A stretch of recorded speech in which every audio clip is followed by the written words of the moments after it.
I'm Prerna Nayyar, and I'm a product manager at Amazon.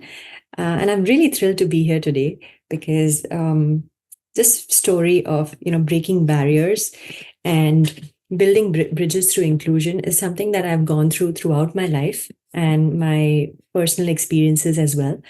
And I've witnessed the whole transformative power of just being in an inclusive environment. And I've seen how it can bring people together regardless of their background, and how it creates opportunities and growth. So today I'm going to share a little bit about myself, my story, and how that really helped to shape me who I am, right? So I think my first introduction to inclusivity started at a very young age because my father was almost considered not normal by the Indian society because he was super chill, allowed me to do whatever I want in limits, of course, but anything that I really wanted to pursue. And I had a lot of different hobbies that I was always interested in, be it horse riding, be it, doing my engineering degree and then quitting it to do fashion and modeling and acting and, a paying job, an engineering job, leaving that, paying my company to leave that job. So he's really supported me throughout. And the biggest I think I had won a pageant called Femina Style Diva, and I also was one of the finalists for Femina Miss India, which was a phase of my life. I never could do all of this if people in my house were not inclusive to my thoughts, dreaming big, and all of those things. So, and I'm sure, like, being in India, we've all had experiences of, not feeling included or always somebody or the other. There's always this aunt who's always reminding us how we're supposed to be a good wife or a good daughter, and be bold, but don't be too bold. So things like that have always, shaped me. So at home, my environment was very different, almost like not normal parents is what my friends also call my parents. But outside of home, I just found the world to be so weird. Like it was always reminding me that I'm a woman and I'm not allowed here. Be it like, oh, you're hanging out with all the boys all the time. Or why do you always want to be different? Why don't you be normal? I don't know, hearing such things always like made me feel like, what the hell? I want to change this narrative. Why can't we? I always strive to have like a mixed group of friends of boys and girls just to prove a point. I do love my girlfriends, but I also have like, growing up, I always wanted to create an environment for myself. And so, like, when I was going through all of this in India, I really thought to myself, should we just settle and, just accept the world as it is, or really take this on as a challenge to break all of these stupid barriers and reach our full potential? Because they are just going to talk, but I'm not getting what I need to get and, reaching my full potential. So this also reminds me of one of my really favorite writers. She's written a book called Invisible Women, and her name is Caroline Perez. She talks about how inclusion is not just about diversity, but it's actively removing barriers that have been erected by our unconscious biases. And Indian society is like the number one for unconscious biases and showing us, what we do. But and that really resonated with me because it's not a DEI policy in a company or a group that's going to change things for you. It's yourself. You need to start with knowing your own self worth and creating the environment that you want to create. Right. So I believe that inclusion is about feeling worthy, feeling respected, and feeling valued. It's about creating a seat for yourself. And if there's no seat, just take a folding chair. Just make space for yourself, and then everything else will fall into place.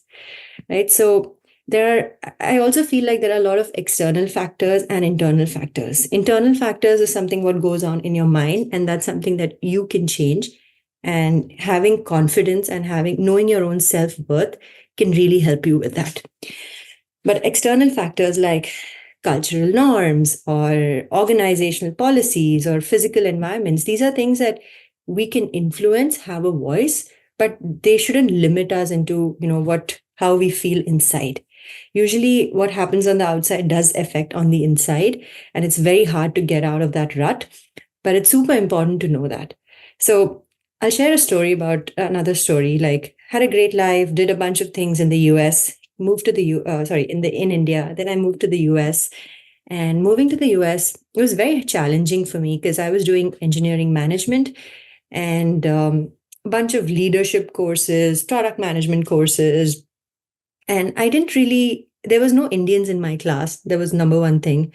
Second was I really wanted to experience the US culture and everything. And I was having a really hard time with my Indian roommates who did not make me feel great. Um, so maybe I thought, I've made a mistake. I don't belong here. And I really struggled for like 2 months. It was while doing my master's, I was like, can I just stay here and keep sulking? Or should I go out there and, change I don't know, look what's out there. And I'm in Boulder, Colorado. It's one of the most beautiful places. So it took a lot of courage to find like clubs and I was really interested in entrepreneurship and I wanted to be a part of, some innovation or a project because I know if I'm actively doing something that helps me get off my mind. So I found a on-campus job, and then an opportunity to be a co-founder for a company. So this was a company that basically what we have Tile today, we built it back in the day. And this didn't happen on its own for me. So there were two guys who were the other co-founders, and they wanted a female. Yes, I was a diversity hire, but I strongly. Just wait, okay? I'm trying to close the door. Yeah.